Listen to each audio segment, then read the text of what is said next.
Aí o Rony falou pra gente colocar umas ações, fundo imobiliário, que muitas vezes não tem uma correlação muito grande. Olha que legal. Então, quando você tá ganhando em um, perdendo em um, você tá ganhando em outro.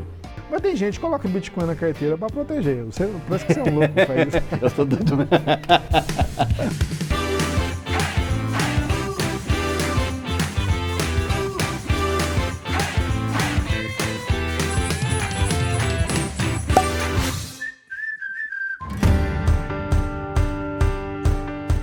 Explica pra gente, Rony, o que é o IFIX? O IFIX é um índice formado por uma carteira teórica constituída pela média ponderada dos fundos imobiliários mais negociados na Bolsa. E, de modo geral, ele reflete o comportamento dos fundos imobiliários. É como o Ibovespa para as ações. Ah, entendi. A mesma coisa que o Ibovespa para as ações é o IFIX para os fundos imobiliários. E ele pode ser um termômetro para você entrar e sair de um determinado fundo específico? Um fundo que tenha uma boa composição do IFIX? Pode ser. Normalmente a tendência do IFIX é a tendência dos fundos mais líquidos, né? Certo. Ou a tendência dos fundos mais líquidos acaba dando o tom da tendência do IFIX. Perfeito. Eu acho que seria a melhor tradução, seria assim.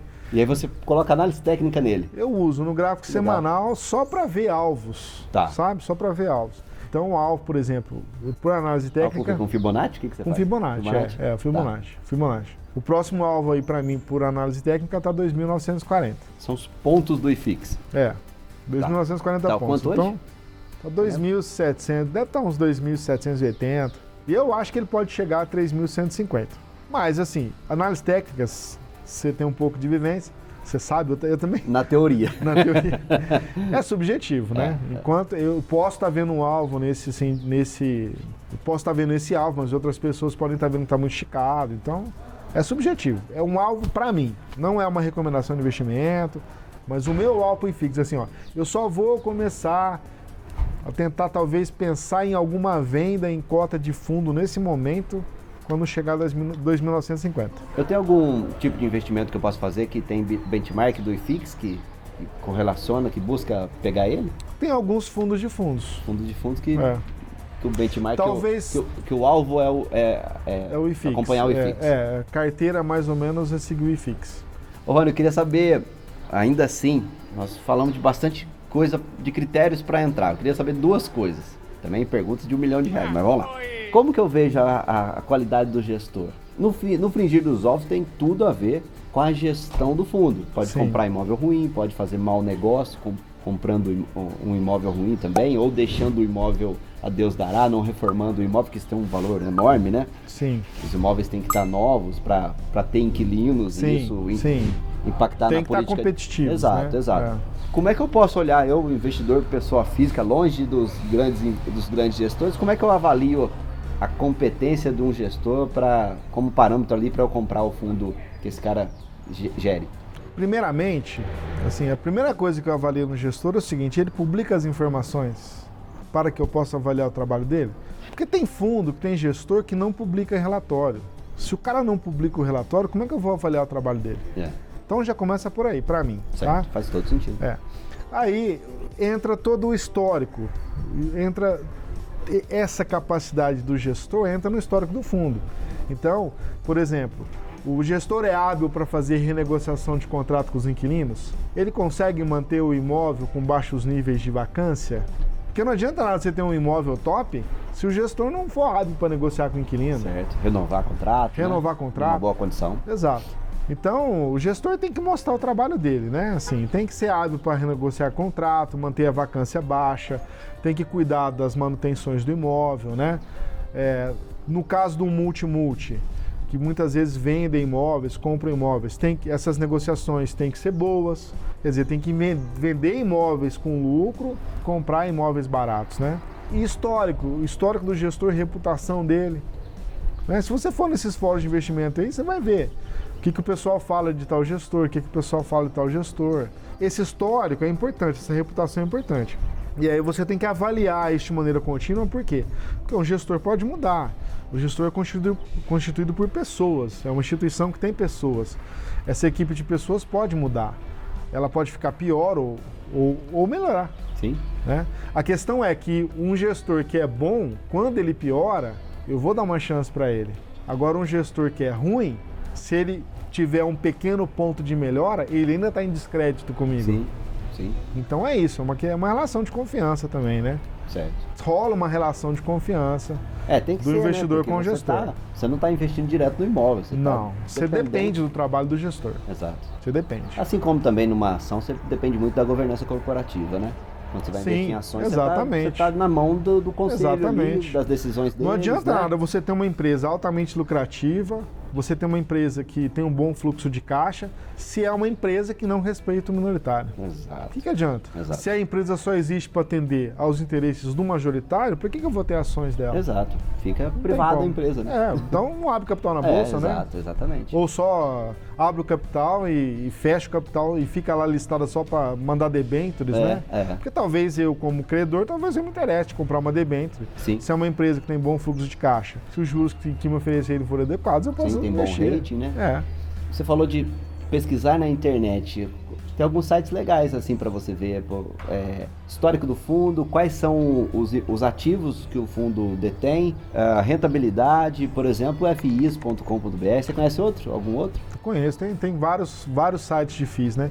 Mas assim, apesar de existirem vários sites, de inclusive publicar essas informações, o que eu recomendo é que vá à fonte. A fonte, legal. Porque pode ter imprecisão, né? Vá à fonte, vá ao relatório gerencial, aprende a ler, aprende a avaliar, aprende a fazer as contas, né? Lê o meu livro aí para aprender a fazer análise, né? Fala mais do livro, Rony. Não quero falar muito assim. Tá lá na Amazon, né? O pessoal já faz comentário, já avaliou, vai lá ver o que acha. É um livro que ele tem a parte básica, mas ele tem uma parte um pouquinho mais avançada, que eu falo de determinação de preço justo por fluxo de caixa descontado. Foi um livro que eu gostei muito de fazer, me deu muito prazer de fazer. É muito bom. Eu já li, é muito bom. Eu ensino, mostro alguns exemplos de avaliação de FIIs, né? Daqui uns 6 meses ou um ano vai ter uma segunda edição mais completa também, mais atualizada. E você faz também cursos presenciais onde você aborda esse tipo de conteúdo ali na prática, certo? Faço. O curso presencial é promovido pela editora do livro, Novatec. Os cursos são em São Paulo. O próximo curso vai ser dia 29 de novembro, 29 e 30 de novembro. São cursos de 12 horas. Sexta-feira à noite, sábado. Na verdade, a gente queria... 29 de novembro. Novembro. A gente já entra em contato com o Rony para ele mandar mais uma vaga para vocês, né, Rony? Eu vou ver com a editora, Então, não sei se dessa vez vai ter condições, mas na próxima vez em janeiro pode ser. Sim, né? Acompanha lá no nosso Instagram, que é lá que a gente faz os sorteios, tá bom? Então, assim, o investidor tem que ler, tem que ir lá pegar o relatório gerencial, ler, né? E fazer as continhas, né? Agora, tem vários sites com informações.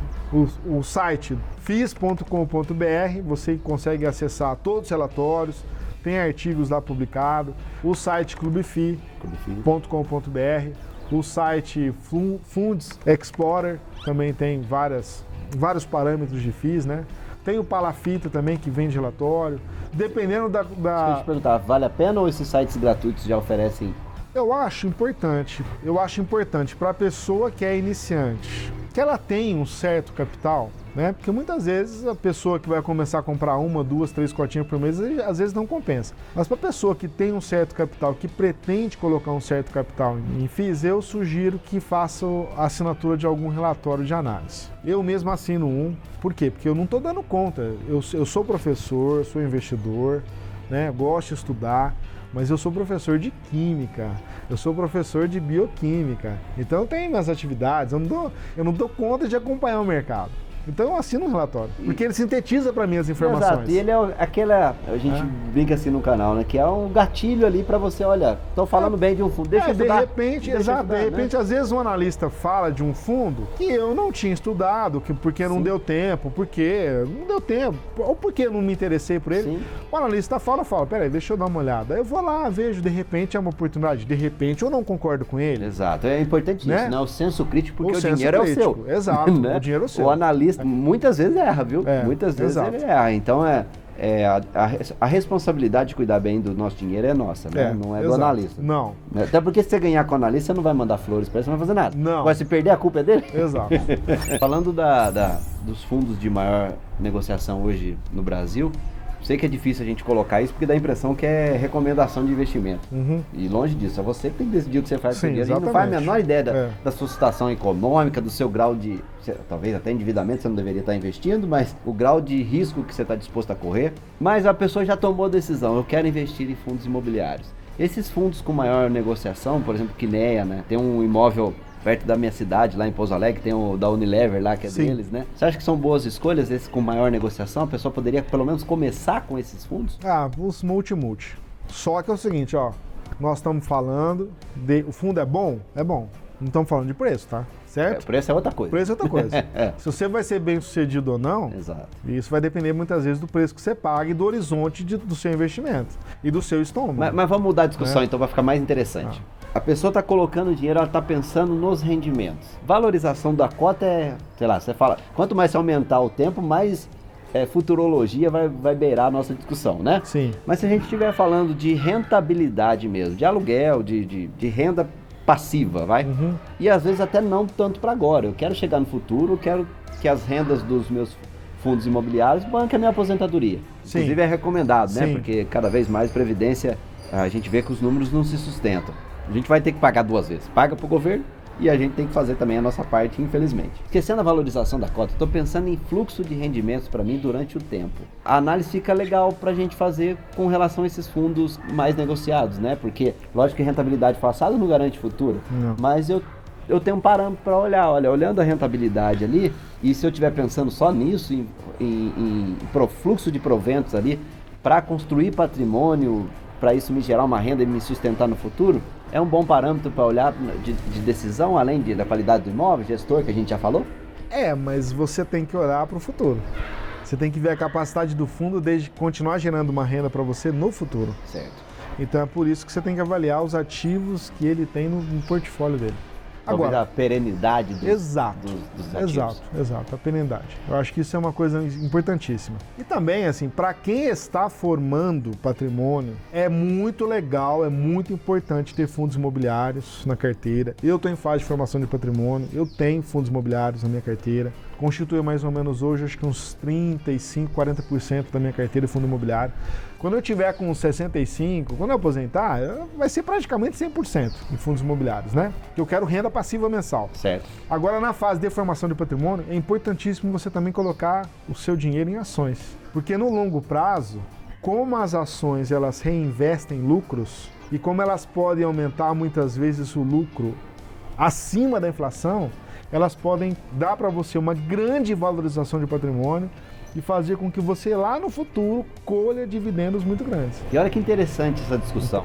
A gente está falando de construir uma carteira de ativos, por exemplo, obrigatoriamente você vai ter que ter alguma coisa em renda fixa. Eu acho que é muita loucura você estar 100% em renda variável, né? Obrigatoriamente. Até para aproveitar oportunidades de eventuais quedas na renda variável. Exato. Crashes de bolsa, né? Exato. Na verdade, essa é a regra, né? Agora a gente está vivendo um tempo até mais do que a média ali entre uma crise mundial e outra. Sim. Mas via de regra, você vai precisar de liquidez. Você precisa ter dinheiro ali para as emergências, né, por exemplo. Aí o Rony falou para a gente colocar umas ações, fundo imobiliário, que muitas vezes não tem uma correlação muito grande. Olha que legal. Então, quando você está ganhando em um, perdendo em um, você está ganhando em outro. Você coloca ativos diferentes, dólar. Aí é uma correlação negativa. Não com é legal ações. isso? Porque, via de regra, se você levar isso durante o tempo e souber escolher os ativos bem, você está ganhando em virtualmente todos os momentos. Exato. Não faz sentido? Né? E você protege sua carteira com dólar, com ouro. Exato. Alguns eu não sou adepto. Na verdade é porque eu não entendo muito, tá? Porque nem sei fazer as operações. Mas tem gente que coloca Bitcoin na carteira para proteger. Parece que você é um louco pra isso. Eu estou dando... Mas não é recomendação, viu? Eu tenho medo de falar, porque o pessoal me vê falando assim, vou comprar Bitcoin. Não é assim, gente. É um pouquinho do dinheiro que eu tenho. Eu acompanho, né? É mais do que eu deveria, mas porque eu acompanho muito. É o que você faz, o que você faz com fundo imobiliário, eu faço com Bitcoin. Eu acompanho demais mesmo. Aí você sabe. Aí eu sei o que Exato. Lógico que o Bitcoin é extremamente imprevisível, então tem coisas que não tá no seu radar ali, aconteceu um evento totalmente diferente. Inclusive, acho que em crise mundial ele É um evento interessante. Vai ser interessante pro Bitcoin, Deus nos livre, né? Que nunca venha, mas se a gente repetir a história, vai vir e é assim, né?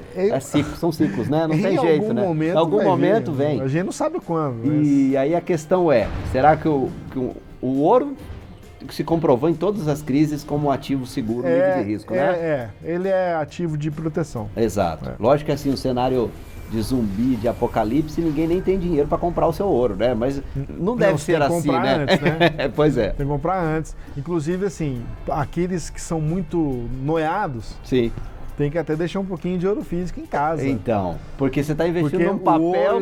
O ouro escritural, que é o ouro, por exemplo... Quem garante que o banco tá lá guardando direitinho seu ouro? Quem garante que vai ter o lastro? Ou até que não faz algum tipo de reserva fracionária, fala que invisto.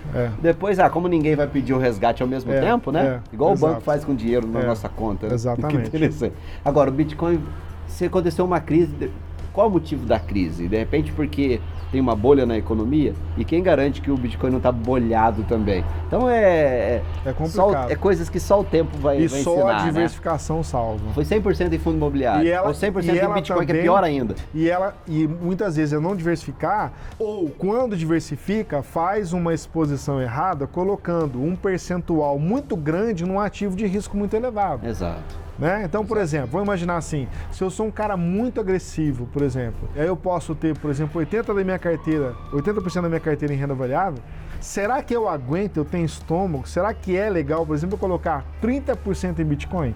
Pois é. Não tem sentido, já está muito exposto a risco, né? Se ele é tão arriscado, né? Então é uma coisa complicada. É equilíbrio, assim. como tudo na vida, né? Tudo equilíbrio. Equilíbrio. Você tá, assim... Santo Agostinho dizia, você pode fazer tudo na vida, tenha moderação.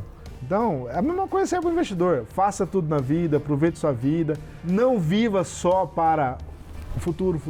Viva o presente também, mas guarde dinheiro para o futuro. Exato. E diversifica. Faz as coisas com moderação. Não seja muito ganancioso, né? Diversifica, se protege. Vai dar tudo certo. E também estar exposto a esses ativos. Por exemplo, se você acompanhou e gosta e quer investir em Bitcoin ou em fundo imobiliário, qualquer que seja. O problema que a gente está vivendo agora é que o cara que também é muito conservador, esse cara vai ter muitos problemas também, né?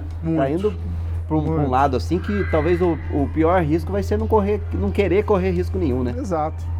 O retorno histórico da renda fixa, o retorno histórico mundial em países com economia estável é de 1 a 2% ao ano acima da inflação.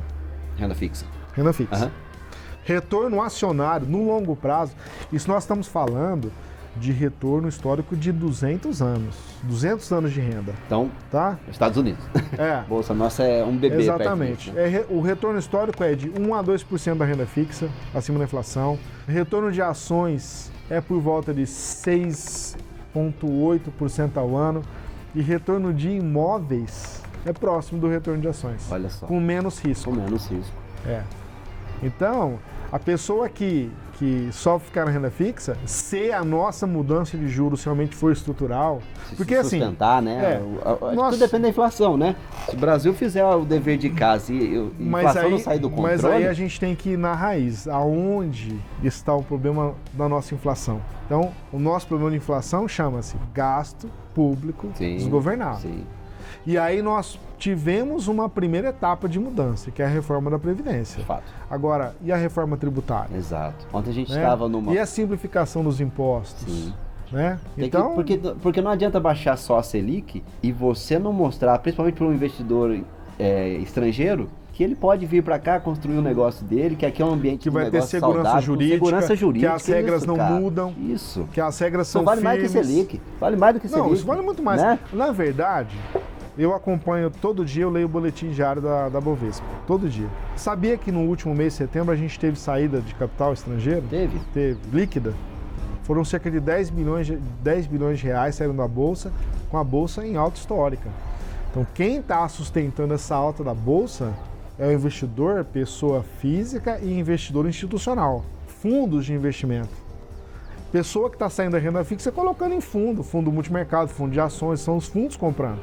Se o investidor estrangeiro não voltar, a Bolsa vai cair. Olha só. Porque não vai ter fluxo para sustentar essa alta da Bolsa indefinidamente. Né? E quando é que ele vai voltar? Quando ele realmente sentir firmeza de que há uma mudança estrutural. de que não é as... Sabe, na verdade, vamos falar a verdade? Não são aquelas coisas para inglês ver, né? Que o nosso país se caracteriza, né? Sempre, né? Faz as coisas pela metade, faz as coisas mal feitas, as coisas mal organizadas. Burocracia. Tem uma coisa importante para falar pro pessoal, que é a respeito do imposto de renda. Ah, legal. Que é assim, toda pessoa Quer dizer, não é legal. Não é legal. Não, é legal do ponto de vista de lei, né? Mas não é legal. Que a gente tem que pagar. Não, se porque bem é um que chato. você tem que pagar nesse caso é porque você aferiu o lucro, no caso, né? Tomara que todo mundo tenha que pagar muito imposto de renda, investir em ação e em fundo imobiliário, porque você aferiu o lucro, certo? Mas tem uma coisa mais essencial que as pessoas têm que se atentar. Pela legislação atual, há algumas obrigatoriedades de apresentação de declaração de imposto de renda. Tá, você está falando agora de declarar mesmo, de declarar, certo? Todo mundo tem que declarar renda? Não. Mas algumas pessoas são obrigadas. Certo. Dentre essas obrigações estão as pessoas que fazem ou fizeram alguma operação na renda variável. Sim. Então você comprou uma cota de FII, 2 cotinhas de FII, você começou a investir na renda variável, você vai ter que declarar imposto de renda e você vai ter que controlar o preço médio. Então, como que você controla o preço médio? Você faz uma média ponderada. Mas assim, vai num sitezinho chamado Bússola do Investidor. Legal. Aí você faz o seu cadastro lá, vai lançando suas compras, né? Quando você fizer uma renda também, uma venda, você vai lá e registra, porque ele já vai apurar o imposto para você. Legal. É importante dividir, tá? Uma coisa é a obrigatoriedade de declarar que você passa a ter, se você não tinha antes. Exato. Investindo em bolsa, em renda variável. Agora, pagar imposto de renda é outra coisa. Só na venda com lucro. Só na venda com lucro.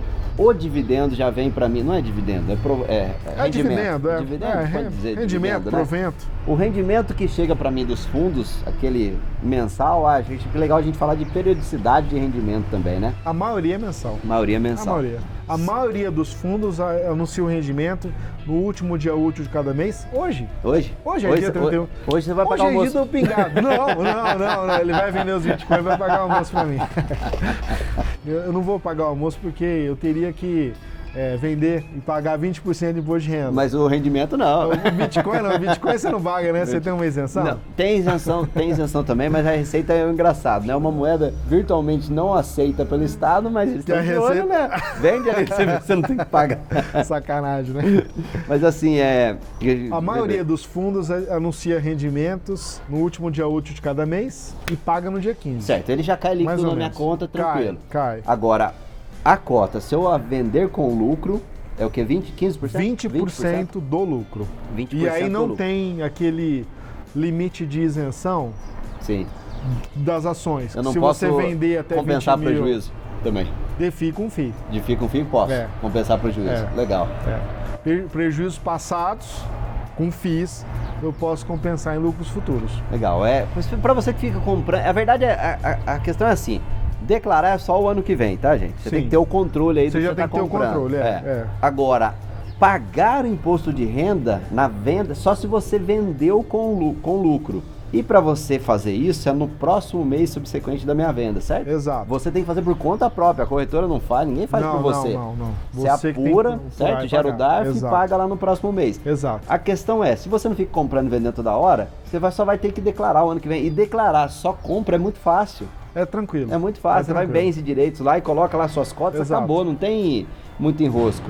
Agora, se você comprar e vender, o risco é de você esquecer de apurar o imposto e levar uma multa, certo? Sim. Isso pode acontecer. Por isso tem que tomar cuidado. Por isso, assim, começou na bolsa, começa devagar. E controla. Começa devagar, começa controlando. Lá, não custa nada, né? Vai no Bússola do Investidor, tem uma calculadora de R lá que é gratuita para fazer operações manuais, para fazer o lançamento manual. Tranquilo. Pergunta de mais de R$1 milhão. A pessoa que está lá quer saber: o melhor investimento do mundo são os fundos imobiliários? Não, gente. Fundo imobiliário é um bom investimento. Gosta muito, hein? Gosto muito. Mas o melhor investimento do mundo chama-se estudar. Estudar, evoluir, né? Inclusive, a gente está gravando o vídeo aqui na universidade onde eu trabalho, que é a Universidade Federal de Alfenas, no campus de Poços de Caldas, Minas Gerais.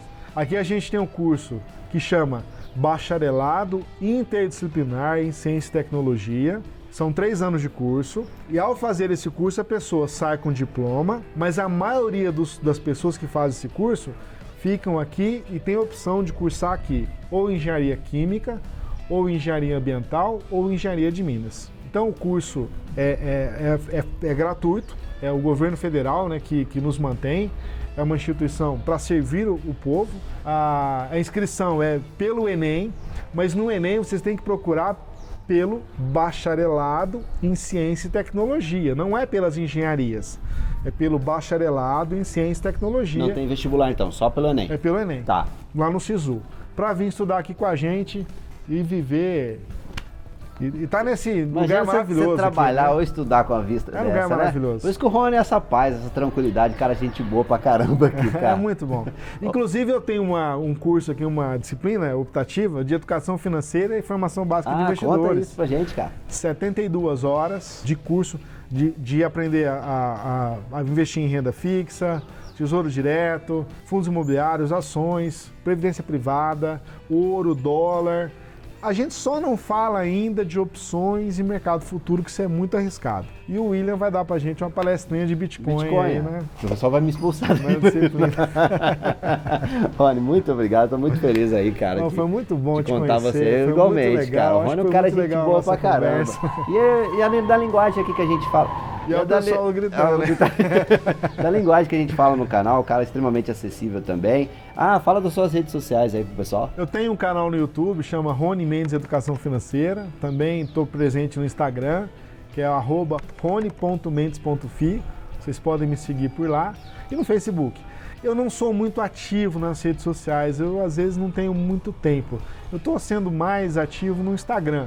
Faço lives de terça-feira sobre fundos imobiliários e quinta-feira é tema livre. Vocês podem estar participando lá para perguntar. Obrigado de novo, viu, Rony? Muito obrigado. Obrigado de coração. Viu? Valeu. Muito obrigado. Mesmo. Um abraço para você, cuide bem do seu dinheiro e tchau, tchau.